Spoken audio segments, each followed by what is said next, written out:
பெரியம் அனைவருக்கும் பணிவான வணக்கங்கள். முதலில் 63 நாயன்மார்களில் பூசரா நாயன்மாருடைய நாடகத்தை இங்கே அரங்கேற்றம் செய்கின்றோம்.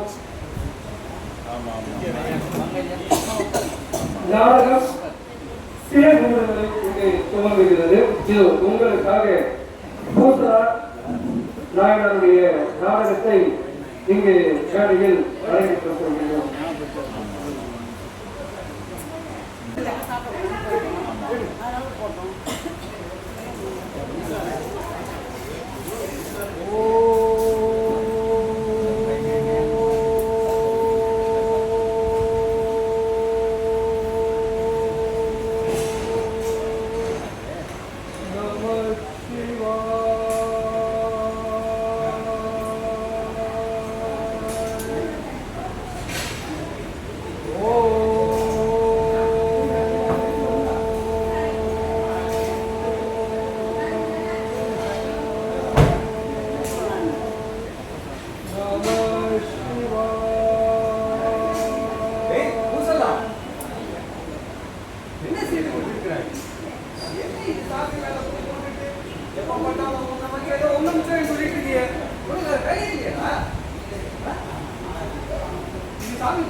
என் அப்பனின் வணங்குவதையும் என் அப்பனின் திருநாமத்தை சொல்வதை தவிர்த்து இந்த உலகத்தில் எனக்கென்று வேறு பெரிய வேலை என்ன இருக்கிறது?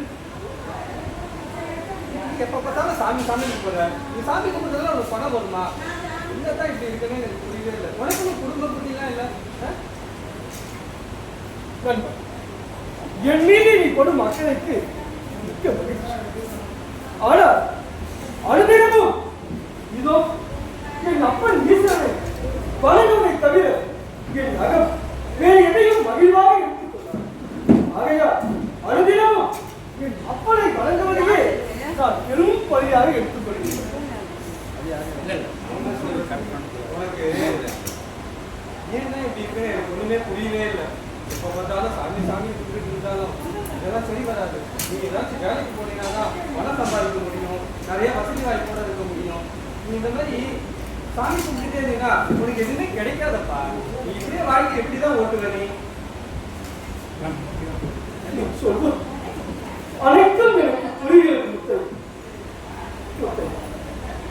இந்த உலகில் ஒரு மனிதன் பிறந்து வளர்ந்து இறக்கிறான் என்றார் அவன் தேவைகளை பூர்த்தி செய்வதற்கு 3 வேளை உணவு போதுமானதாக புரிந்து விடுவான்.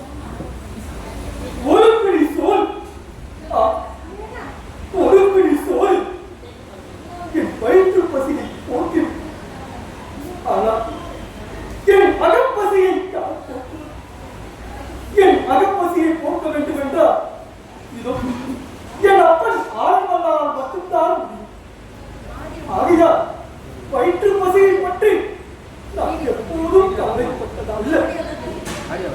ஆத்ம பசிக்காகத்தான் நான் வந்து கொள்வேன். ஆமா, நேற்று ஏதோ கோயில் கட்ட போறான்ட்டு பக்கத்து வீட்டுல போய் கேட்டுட்டு இருந்தியாமே. நீ எப்பதான் இன்னும் கோயில் கட்ட போறேன்னு சொல்லிட்டு இருக்க? என்னடா அது? இந்த உலகில் கட்டும் எந்த ஒரு வீடும் நிலையான அல்ல. மண்ணால் கட்டப்படும் வீடு மண்ணோடு மண்ணாக என்றாவது ஒரு நாள் அதிர்ந்தே போகும். ஆனால் மனதால் கட்டப்படும் கோயில் என்றும் நிலையானதப்பா, நிலையான. எம்பெருமா ஆடவல்லால் ஈசனுக்கு நான் கோயில் கட்ட வேண்டும் என்று ஆசைப்படுகிறேன். அது தவறா? பூசரா, கோயில் கட்டலாம் பூசரா. ஆனா கோயில் கட்டுறதுக்கு வந்து பெரிய பெரிய வசதியான முறை கட்டுறது. நீயோ ஏழ்மையில இருக்கா? நீ கட்டணும்னா பணம் வேணும்டா. ஒரு செங்கல் கூட வாங்க முடியுமா? நம்ம கிட்ட பைசா இருக்கா? ஒரு செப்பு காசாவது இருக்கா? எப்படா நீ கோயில் கட்டுற? கோயில் கட்டுறதுக்கு பெரிய பெரிய பணக்காரங்க பெரிய பெரிய ஆட்களால தான் முடியும். அதெல்லாம் முடியாதுடா.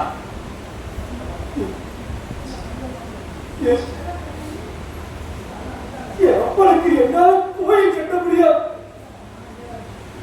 பெரிய பெரிய செல்வந்தர்கள் மட்டும்தான் என் அப்பனுக்கு கோயில் கட்ட முடியும்.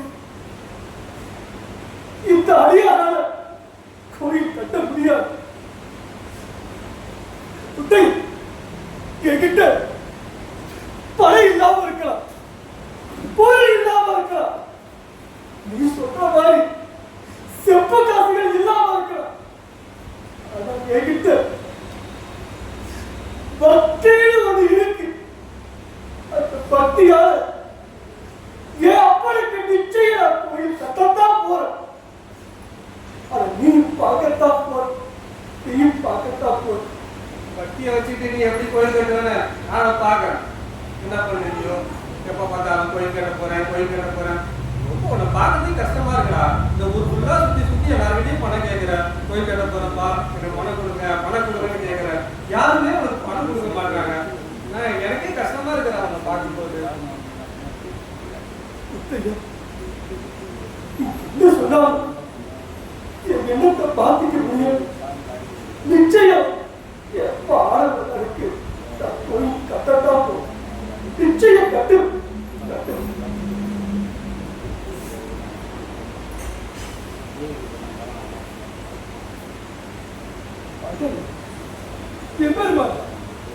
ஈசன் இது முத்தையனை பார்த்தியா? உனக்காக நான் கட்ட போகும் கோயிலை பத்தி எப்படி பேசுறான்னு பார்த்தியா? என்னால கோயில் கட்ட முடியாதுன்னு சொல்றேன். இறைவா, நான் உன்னை வணங்குறது உண்மைதான். நிச்சயம் எனக்காக நான் கோயில் கட்டையே தீருவேன். கோயில் கட்டுவோம் முத்தையா.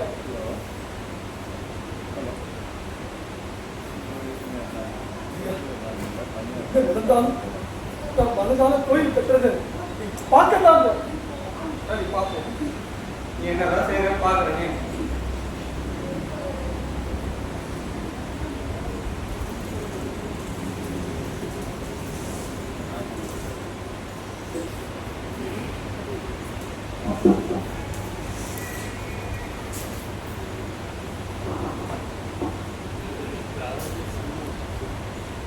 வேலையெல்லாம் நடக்குதா? செய்யுங்க நீங்க. கட்டலாம், நல்லா கட்டணும், பார்த்து செய்யுங்க நீங்க. பாருங்க, நல்லா பாருங்க. வேலையெல்லாம் முடிச்சு கொடுக்கணும். வீடு கட்டுங்க, நல்லா பார்த்துங்க. வாங்க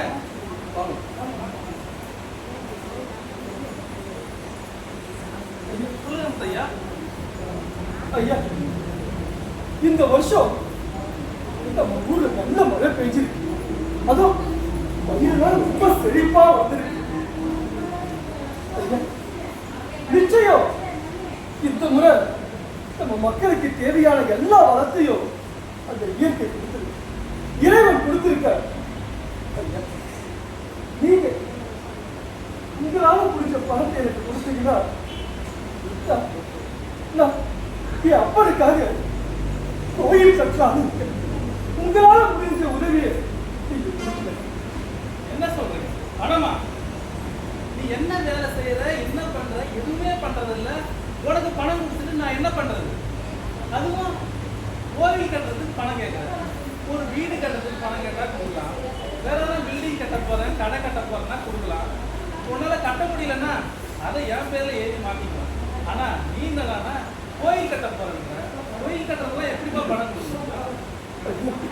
ஐயா, இந்த உலகத்துல நீங்க எவ்வளவு பணங்களை சேர்த்தாலும் அந்த பணம் உங்களுக்கு புண்ணியத்தை கொடுக்காதீங்க. உங்களால முடிஞ்ச உதவி செய்யுங்க. அதை என் அப்பன் கோயில் கட்டுறதுக்காக நான் செலவழித்தேன். நிச்சயம் அந்த பணத்து மூலமா உங்களுக்கு நிறைய புண்ணியம் வரும். புண்ணியம் நான் சொல்றது கேளுங்க. தயவு செஞ்சு உங்களால முடிஞ்ச உதவி எனக்கு கொடுங்க. நான் சொன்னா கேட்கறியா? எல்லாருக்கிட்டையும் பணம் கேட்கிற, உனக்கு யாராச்சும் பணம் கொடுக்குறாங்களா? நீ ஏன் கட்ட முடியும்? அது முடியாதுயா. ஐயா, புண்ணியத்தை வச்சு என்னையா பண்றது? பணம் சம்பாதிச்சா சாப்பிடலாம், போகலாம், ஒரு நல்ல வேலைக்கு போயிட்டு நீ சம்பாதிச்சு எதெல்லாம் பண்ணலாம். எதுவுமே பண்ணாம வெறும் கையில எப்படிமா பணம்? பணமெல்லாம் கொடுக்க முடியாது. சென்று விடு, வா போகலாம். வந்துட்டாங்க. கோயில் கட்ட போனா இது கட்ட போனா பாருங்க. செய்யுங்க.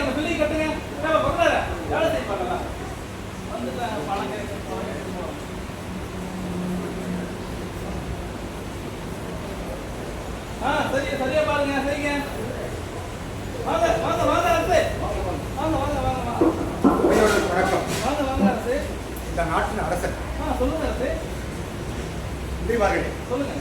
நான் கட்டும் ஆலயம் நன்றாக வேலை நடக்கிறதா? நடந்து கொண்டே இருக்கிறது. பார்க்கிறீர்களா? பார்க்கிறேன் அரசே. என்ன வேலை நடக்கிறது? அங்கே பாருங்கள் அரசே. குதிரை சவாரி வச்சு வேலை நடப்பதும், அந்த சைடு பார்த்தா யானை படையை வச்சு வேலை நடப்பதும், ஆயிரக்கணக்கான சிற்பிகள் வந்து வேலை செய்கிறார்கள் அரசே. ஆஹா, அற்புதம், அற்புதம், அற்புதம்.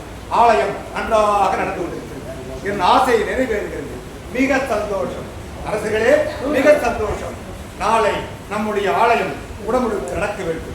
அதற்கு வேண்டிய ஏற்பாடுகள் செய்யுங்கள். அப்படியே செஞ்சலாம்.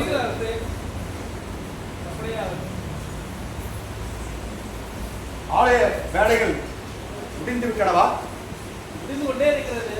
வெகுவாக நீங்கள் சென்று ஆலய பணிகளை சிறப்பாக செய்யுங்கள். ஆலயத்திற்காக எவ்வளவு பணம் வேண்டுமானாலும், எவ்வளவு பொருள் வேண்டுமானாலும் வாரி வழங்குங்கள், வாரி வழங்குங்கள். என் பெயர் நிலைத்திருக்க வேண்டும். ஆகவே இந்த ஆலயம் பல்லாண்டு காலம் வாழ வேண்டும். வரும் மக்களுக்கு இந்த ஆலயத்தினுடைய தரிசனம் கிடைக்க வேண்டும். நன்றாக செய்யுங்கள், நன்றாக செய்யுங்கள். பொருள் உதவிகளை வாரி வழங்குங்கள், வாரி வழங்குங்கள். அரசே, நம்ம சிவன் ஆலயம் நன்றாக சிறப்பாக வேலை நடந்து கொண்டிருக்கிறது. அதை பத்தி நீங்க கவலைப்பட வேண்டாம் அரசே. நான் சென்று சிவனை வழிபட்டு உடல் கொள்வதற்காக அவரை வரவேற்க வேண்டும். அவர் வந்து என்னுடைய குடமுழுக்கை சிறப்பாக நடத்தி தர வேண்டும். அதற்காக ஈசனை வணங்கப் போகிறேன். சென்று வாருங்கள். சரிங்களா அரசே?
ஒவ்வொரு நாளும் உன்னையும் அது தினமும் போற்றி பாடி புதியை சொல்லிக் கொண்டிருக்கும் எனக்கு ஏனிட்ட சோழன் எனக்காக நான் கோயில் கட்ட வேண்டும் என்று ஊராரிடம் கையேந்தினேன். யாரும் பொருளுதவி தந்து எனக்கு உதவவில்லை. நான் என்ன செய்வேன்? தெய்வம், உன் மீது நான் வைத்திருக்கும் அன்பு பொய்யானது. இதுவும் உன் சோதனையா? ஆண்டவன், இறைவன், பரம்பொருள், உள்ளத்தில் இதற்காக கோயில் கட்ட வேண்டும் என்ற எண்ணத்தை தந்தது நீ அல்லவா? நீதானே என்னுள் இருந்து என்னை இயக்குபவனும் நீதான். அப்படி இருக்க இதற்காக நான் நிச்சயம் கோயில் கட்டையே தீரும். இதோ இந்த ஊர் மக்கள் யாரும் எனக்கு பொண்ணோ பொருளோ பணமோ எதுவும் தர வேண்டாம். எதுவும் எனக்கு வேண்டாம். பக்தியா என் உள்ளத்தில் உனக்காகவே ஒரு கோயில் கட்டப் போகிறேன்.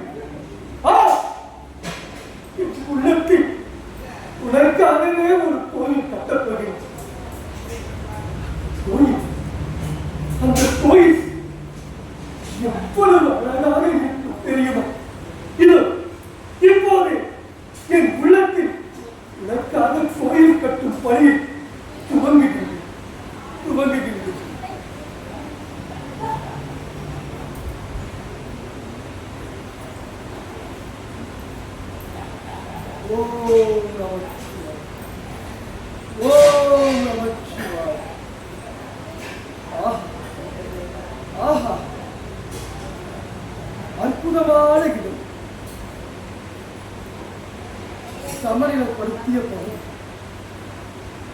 இறைவா, எனக்காக கோவில் கட்டும் இந்த இடம் மிகவும் நேர்த்தியாக அழகாகவும் இதமாகவும் இருக்கு.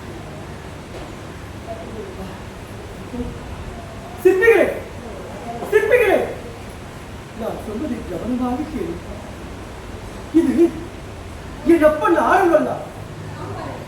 பெருமாளுக்காக நான் பார்த்து பார்த்து கட்டவிருக்கும் கோயில்.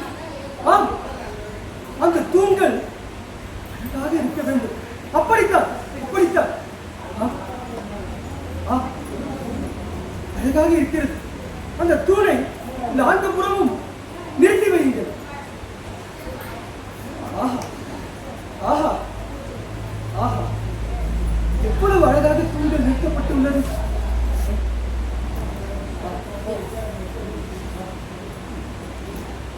இறைவா, இந்த திருமணத்தில் தாங்கள் எவ்வளவு அழகாக காட்சி தருகிறீர்கள். எம்பெருமானே, இப்படிப்பட்ட ஒரு அழகான கோயிலை உங்களுக்காக என் அகத்தில் ஏற்படுத்தி இன்னும் ஒரு சில பணிகளை முடித்து விட்டால் குடைமுழுக்கு விழாவை சிறப்பாக செய்துவிடலாம்.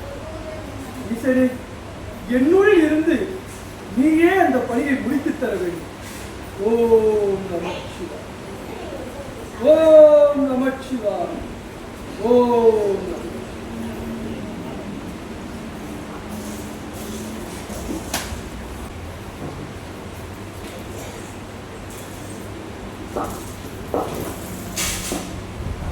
நீண்ட நாளாக என்னுடைய கனவு ஆலயம் அற்புதமாக அமைந்திருக்கிறது.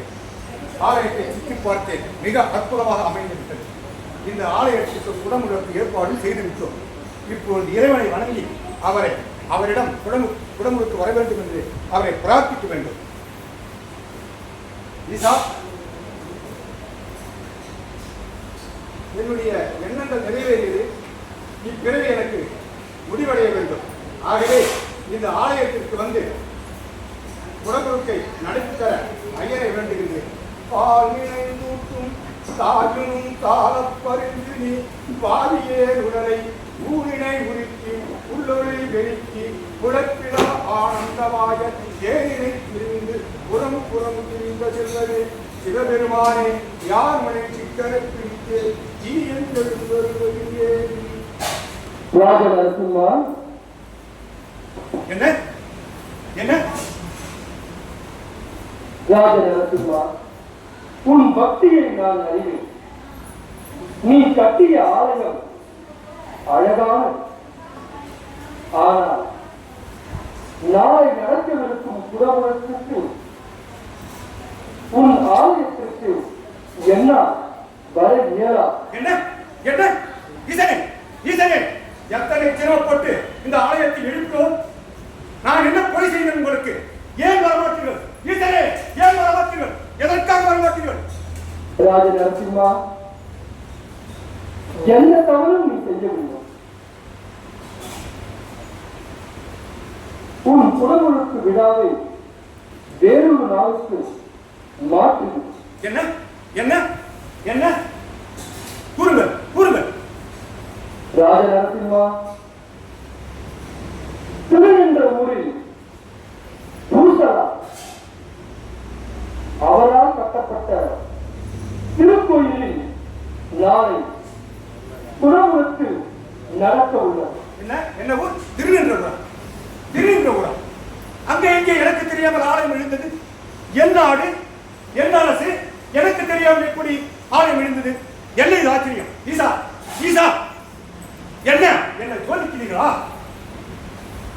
ராஜநரசிம்மா, சோதனைதான் ஒருவரை சாதனையாளராக மாற்றலாம்.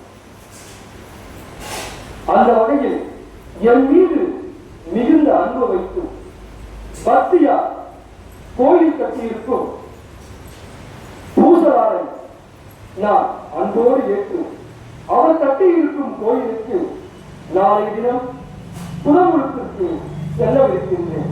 ஈசா, ஈசா, எவனோ ஒரு பிச்சைக்காரன், எவனோ ஒரு சன்னியாசி, அவன் கட்டிய ஆலயத்திற்கு செல்லுகிறீர்கள். அரசன் கட்டிய ஆலயத்திற்கு வரம் இருக்கிறீர்கள். இது என்ன நியாயம்? இது என்ன நியாயம்? ஈசா, நீங்கள் செய்வது சரியா? நீங்கள் செய்வது சரியா? இது என்னால் ஏற்க முடியாது. என்னால் ஏற்க முடியாது. ஈசா, என்னால் ஏற்க முடியாது. இது என்ன அநியாயம்? இது என்ன அநியாயம்? ஐயோ ஈசா!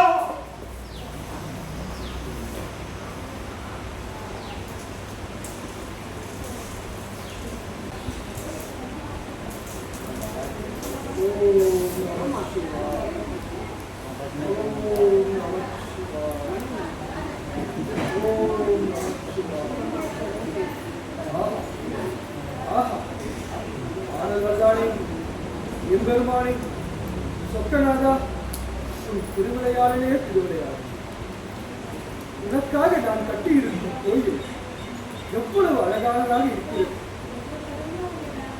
பார்க்க பார்க்க பேரானம் அனைத்து பணிகளும் முடிந்து ஈசனே, இந்த கோயிலுக்கு நீதான் திருவிழுக்கு விழாவுக்கு வரும். நிச்சயம் நீ வருவாய் என்று உண்மையாக நம்புகிறேன்.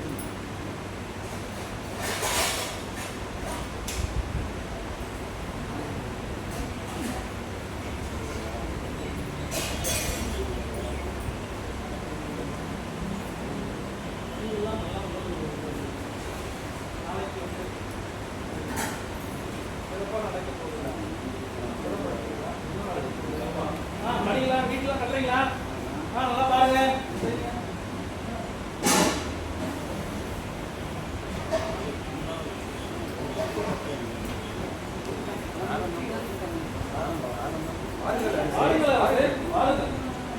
வணக்கம் வணக்கம் வணக்கம். ஆமா, இது என்ன திருநெல்வேலியா? ஆமா, இதுதான் திருநெல்வேலி. இங்கே ஊசலார் என்று ஒரு இருக்கிறாரே. சரி சரி, சற்று பொறுங்க. மந்திரியாரே, சொல்லுங்க அரசு. நம்முடைய குடமுழுக்கு விழாவை நிறுத்துங்கள். நிறுத்துவதா? நிறுத்துங்கள். ஏன் அரசே? என் கட்டளை இல்லை, ஈசன் கட்டளை. அரசே. ஈசன் நம்முடைய கோவிலுக்கு குடமுழுக்கு வர மறுத்து விட்டார்.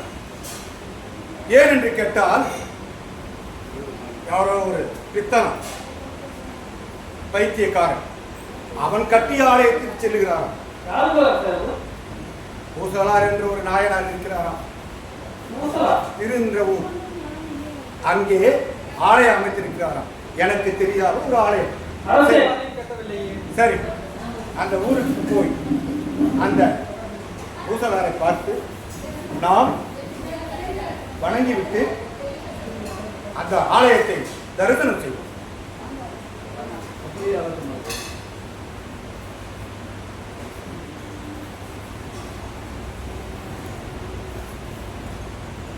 எங்கே இருக்கிறார் அந்த பூசலார்?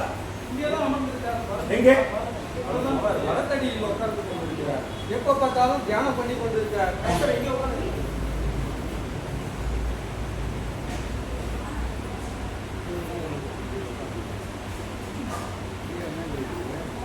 அரசே, வணங்குகிறோம் வணங்குகிறோம். அரசே, பாருங்க பாருங்க பாருங்க. அரசே, தாங்கள் வருவதாக எனக்கு தகவல் கிடைத்திருந்தால் நான் தங்களை காண ஓடோடி வந்திருப்பேன். இல்லை இல்லை இல்லை, ஈசனுடைய கட்டளை. ஈசன் வருவார் என்று எண்ணினேன். எண்ணி ஆலயத்திற்கு வரவில்லை. நீங்கள் எங்கு ஆலயம் கட்டிருக்கிறீர்களா? அந்த ஆலயத்திற்கு ஈசன் வந்திருக்கிறார். எங்கே அந்த ஆலயத்தை காட்டுங்கள். அரசே, நான் கட்டியிருக்கும் ஆலயத்திற்கு காவலர்கள் இல்லை, கோட்டை சுவர்கள் இல்லை, ஆனால் செல்லும் பாதையும் இல்லை. அந்த கோயிலை வெறும் கண்களால் தரிசனம் செய்ய முடியாது. என்ன சொல்லுகிறீர்கள்? என்ன சொல்லுகிறீர்கள்? நான் என் இறைவனுக்காக கட்டியிருக்கும் கோயில் இதோ இதோ என் இதயத்தில் இருக்கிறது. என் இதயத்தில் இருக்கிறது. என்ன சொல்லுகிறீர்கள் பூசலார் அவர்களே? ஆம் அரசே, இந்த கோயிலை நீங்கள் தரிசிக்க வேண்டும் என்றால் உங்கள் கண்களால் காண முடியும். பக்தி என்னும் ஞான கண்ணால் இந்த கோயிலை தரிசிக்கலாம். குறிப்பிட்ட அற்புதமான கோயிலை என் அப்பனுக்காக நான் கட்டி. ஐயா, உங்கள் பக்தியை மெச்சினேன். நான் அரசனாக இருந்தும் என் அழைப்புக்கு வரவில்லை. தாங்கள் அழைப்புக்கு ஈசன் வந்திருக்கிறார் என்றால் நீங்கள் சாதாரண நபர் இல்லை, மிகவும் மிகவும் சக்தி வாய்ந்தவர். சிவனே உங்களுக்கு வந்துவிட்டார். சிவனடியாரை வணங்குவதே எனக்கு மிகச் சிறப்பு. ஐயா, உங்களை நான் வணங்குகிறேன், எனக்கு ஆசீர்வாதம் செய்யுங்கள். அரசே அரசே அரசே, என்னை நீங்கள் என்னை வணங்குவது? அவர்களே, தாங்களை விட நான் இங்கு சிறந்தவன் அல்ல. நான் அரசனாக இருந்தாலும் என் பக்தியோ என் உழைப்போ ஈசன் ஏற்கவில்லை. தாங்களுடைய உழைப்பை ஏற்றுக்கொண்டார். ஆகவே தாங்களே எனக்கு கடவுள். உங்களுக்கு நான் இன்று முதல் சீடனாக வருகிறேன். அரசே, எழுந்திரு எழுந்திரு. அரசே, நீங்கள் என்னை வணங்க வேண்டியது, நாம் எல்லோரும் வணங்க வேண்டியது இதோ இதோ என் அப்பன் ஆனந்தர், அவரைத்தான் வணங்க வேண்டும். அரசு, இந்த உலகில் கல்லால் கட்டப்படும் இல்லம் என்றாவது ஒரு நாள் நிச்சயம் மண்ணோடு மண்ணாக அழிந்து போகும். ஆகவே பக்தி என்னும் மனதால் நீங்கள் இறைவனுக்கு கோயில் கட்டும் போது அது நிலையால் இறுதி வரை நிலைத்து நிற்கும். பக்தியால் இறைவனுக்கு கோயில் கட்டுவோம். ஓம் கருவுற்ற நாள் முதலாக காண்பதற்கே உருகிற்றேன். உள்ளமும் நானும் கிடந்து அலைந்து பெய்தேன். திருவெற்றியூரா திருவாலவாயா ஒரு பற்றிலாமையும் கண்டிருந்தாய் கட்சியே கம்பனி.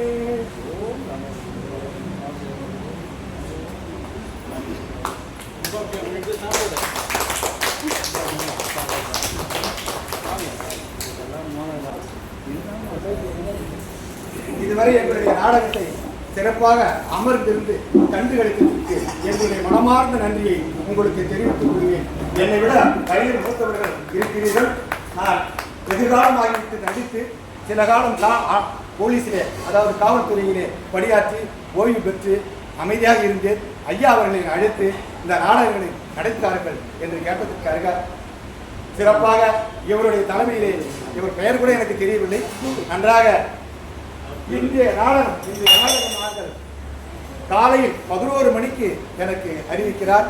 11 மணிக்கு அறிவித்து இந்த நாடகத்தை உறுதி எடுத்து படிக்கவில்லை, வசனத்தை மனப்பாடம் செய்யவில்லை, ஏதோ எனக்கு தெரிஞ்ச முறையில் பேசினேன். பிழைகள் இருந்தால் நாங்கள் எல்லாம் மன்னித்த நேரம்.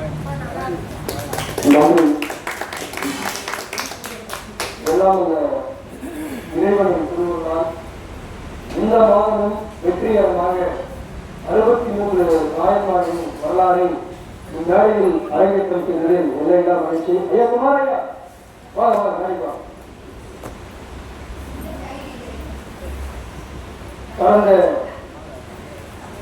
2025 ஆகஸ்ட் மாதம் முதல் நாயன்மார் வரலாறாக கண்ணப்ப நாயனார் நாடகத்தை இங்கே அரங்கேற்றம் செய்தோம். என்னமோ நேற்றுதான் அந்த நாடகத்தை அரங்கேற்றம் செஞ்ச மாதிரி இருக்கு. ஒரு வருடம் எப்படி ஓடியதுனே தெரியல. இன்றைய தினம் இந்த நாடகம் 13வது நாடகமாக இம்மேடையில் அரங்கேற்றம் செய்திருக்கிறோம். இந்த 13 மாசம் அதை எப்படி ஓடிச்சுன்னு எனக்கு தெரியல. அந்த அளவுக்கு இறைவனுடைய திருவுருளால் மெய்யன்களுடைய பக்தியால் இந்த 63 நாயன்மாருடைய வரலாறை அரங்கேற்றம் செஞ்சுட்டே இருக்கோம். என்னைக்கு இந்த நிகழ்வை செய்யணும்னு சொல்லிட்டு இறைவன் எனக்கு தந்த ஒரு ஆணையை ஏற்று இந்த நிகழ்வை செய்ய ஆரம்பிக்கும் போதெல்லாம் கலியுகத்தில் இறைவன் எப்படி சோதனை தருவான்னு சொல்லிட்டு ஒவ்வொரு மாதமும் கண் கூட பார்த்துக்கிட்டே இருக்கேன். அதனாலதான் நான் பல வேளைகளில் சொல்றேன், இந்த 63 நாயன்மார் வரலாறை வெற்றிகரமாக இந்த வேலையில் நடத்தி முடித்துவிட்டால் நான் பிறந்த பயனை அடைந்ததாக எண்ணி பெரும் மகிழ்ச்சி அடைவேன். அந்த இடமே என் உயிர் போனாலும் நான் இறைவனுக்காக சமர்ப்பணம் என்று ஏற்றுக்கொள்வேன். ஒவ்வொரு முறை நாடகத்தை அரங்கேற்றம் பண்ணும்போதெல்லாம் அந்த சொக்கநாதன் பல்வேறு திருவிளையாடல்களை என்னிடம்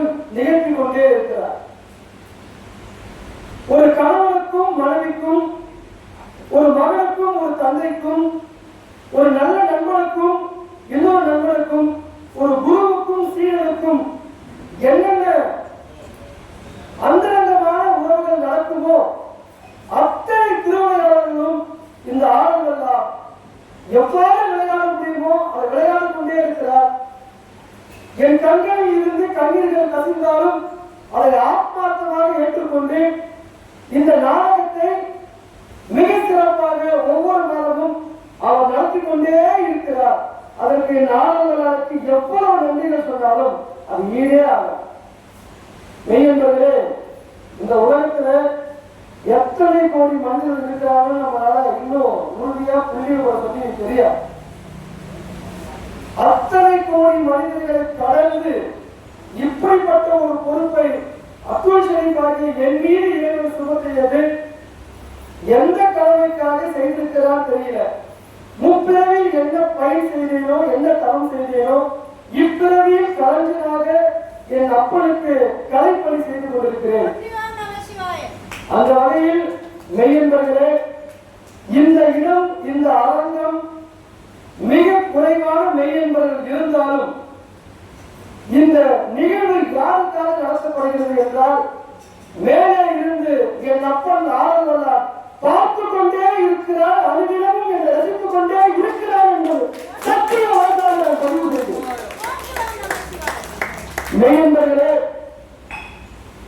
இந்த நாடகத்திற்கு நடித்த இவர்கள் எல்லோரும் இன்றைய தினம் இங்கு புதிதாக அரங்கேற்றம் செய்யக்கூடிய கலைஞர்களாக அரங்கேறி இருக்கிறார்கள்.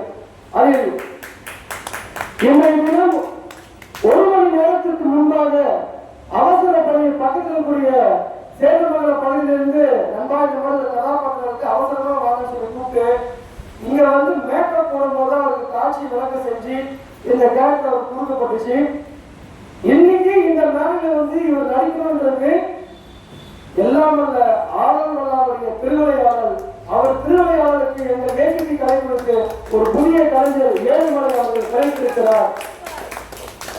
இனி வரக்கூடிய காலங்களில் எங்களோடு சேர்ந்து இந்த ஏழுமலை நிச்சயம் தொகையா இருப்பான்னு சொல்லிட்டு ஆளுநர் வேண்டிக்கிறோம்.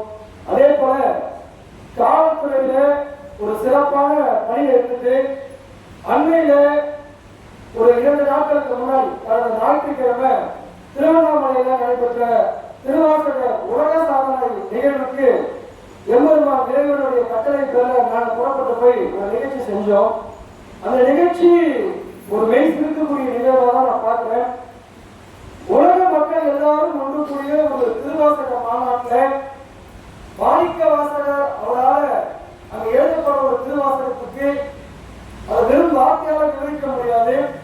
நேரில் அந்த நிகழ்வை மாணிக்க வாசகரே வந்து அதை எழுதி பிட்டுக்கு மண் சுமந்து ஈசன் தோன்றி அந்த காட்சிகள் முழுக்க அந்த காலகட்டத்திற்கே சென்று பார்க்கக்கூடிய ஒரு சூழலை அங்கே அரங்கேற்றம் செய்யப்பட்டது.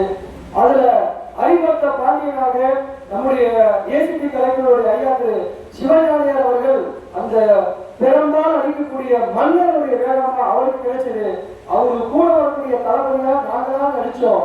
அப்படிப்பட்ட ஒரு பெரிய வாய்ப்பை இறைவன் எங்களுக்கு கொடுத்ததுல பெரும் பாக்கியமா இருக்கிறோம். அந்த நிகழ்வுக்கு நம்ம போகும்போதுதான் ஐயா எனக்கு அறிமுகமானாரு.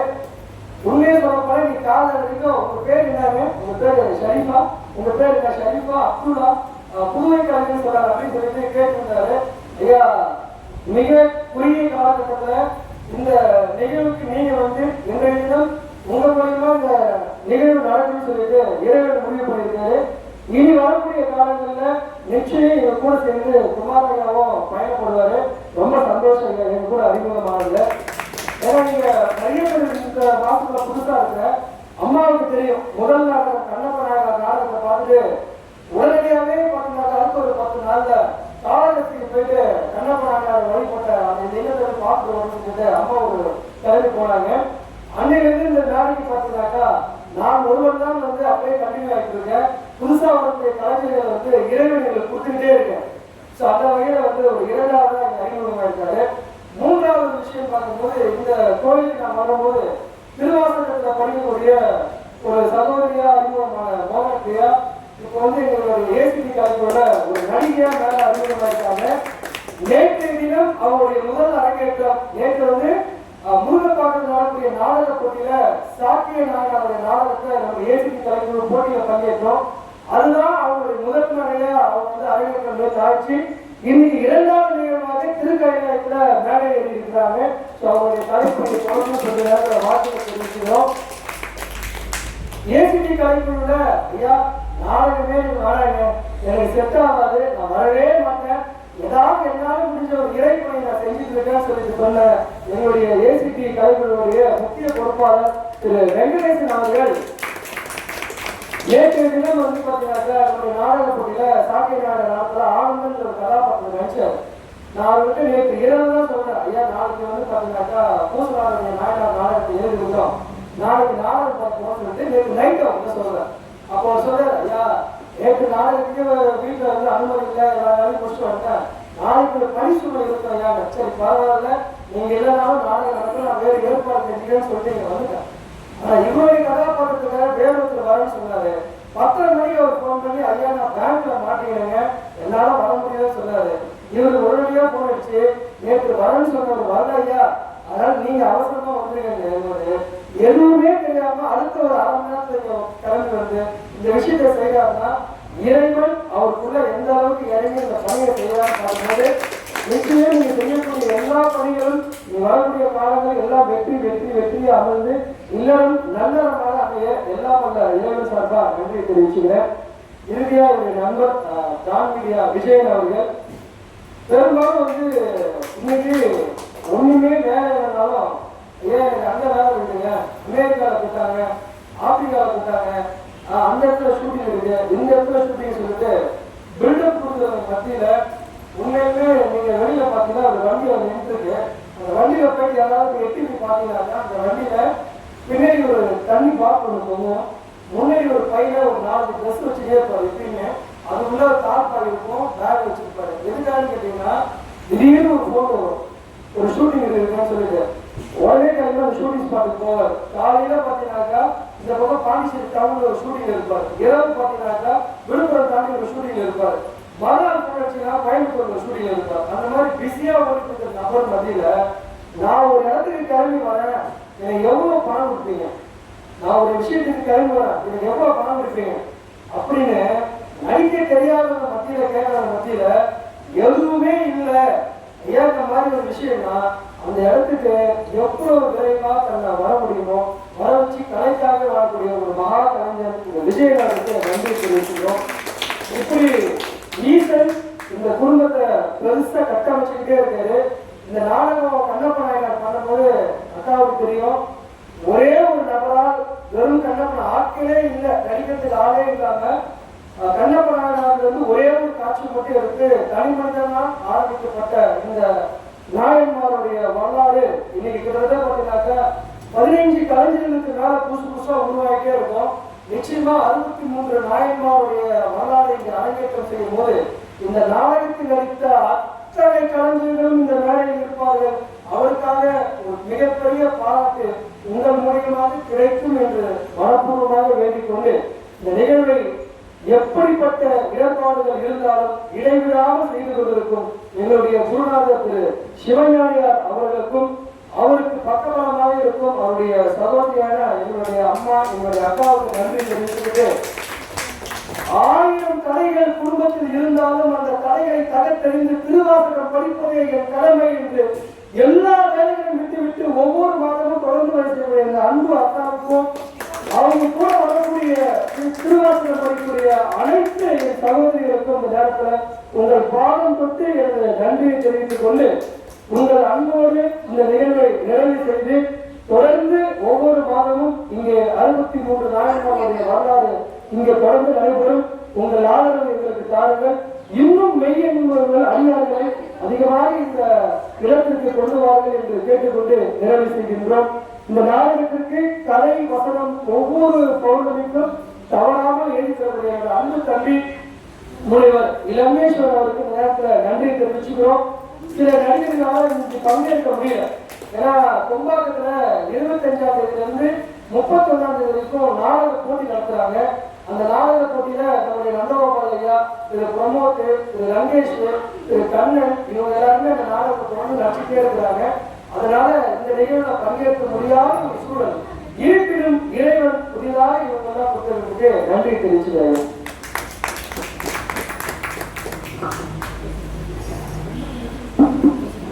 அனைத்து அதிகாரிக்கும் ரொம்ப நன்றி. சிவாய நம்ம ஐயா சொன்னாரு, யாருமே அவையாருங்க ரொம்ப இல்லை நாடகத்தை பார்க்கறதுக்கு அப்படின்னாரு. நாடகம் இந்த கலைஞர்களை உங்களை பாராட்டுறதுக்கு 63 நாயன்மார்கள் நாடகம் முடிக்கிறதுக்குள்ள பெரிய கூட்டமே உங்களுக்கு ரசிகர் இருக்கும். ஐயா ஐயா சொல்லி வந்திருக்கிறாரு இன்னைக்கு அந்த ஐயா பாருங்க அவர் சொல்லி வந்திருக்கிறாரு இன்னைக்கு விருதுங்க சொல்லி கூட்டு வந்திருக்கிறாரு. இன்னைக்கு நமக்கு சின்ன கைலாயத்தில் அபிஷேகம் பண்றதுக்கு இன்னைக்கு வாய்ப்பு தாராளமாக இருக்குது. இன்னைக்கு வாங்க பண்ணிட்டோம். நாளைக்கு நம்மளால கிட்ட போக முடியாத அளவுக்கு அந்த சின்ன கைலாயம் உயரும். அப்ப நம்மளால போக முடியாது. இன்னைக்கு வாங்க நம்ம அபிஷேகம் பண்றதுதான் வந்து அவங்க அபிஷேகம் பண்ணி பிரசாதம் ஏற்பாடு பண்றாங்க. அவங்க கையால் நாங்கள் அபிஷேகம் பண்ணணும் இன்னைக்கு நாங்கள் ஐயாவுக்கு அப்படின்னு. அதே போல அவர் வாய் முகத்தான் அந்த வாய் முகத்தை உங்களுக்கும் உண்டு. உங்களுக்கும் அடியாருங்க நிறைய நீங்க வருத்தப்படாதீங்க. நாளைக்கு உங்களுக்கு பெரிய கூட்டமே இருக்க போகுது. அது காசி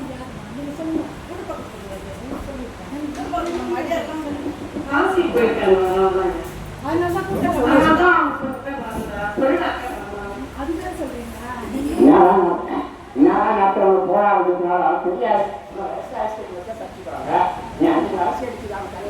நியாயமா அதே நேரத்தில் சிறந்த கதாநாயகனாக இருந்தாலும் வாங்கி முதல் பரிசு வாங்கிக்கிறேன். கட்டாச்சாரத்தில் முதல் பரிசு கொண்டாடுறதுனால அதுக்கு எனக்கே பெரிய வருத்தம். அந்த மாதிரி இருக்க ஆறு பேர் நாயகனாக முடிச்சுட்டு நான் உடனே மறந்தா பரவாயில்ல அந்த வார்த்தை சொல்லாது நம்ம என்ன நினைச்சாரு அவரும் இருக்கணும். அப்படி வந்து இந்த நாடக நல்லபடியாக வாழணும்.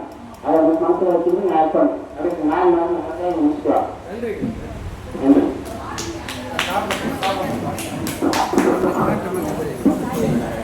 அனைவரும்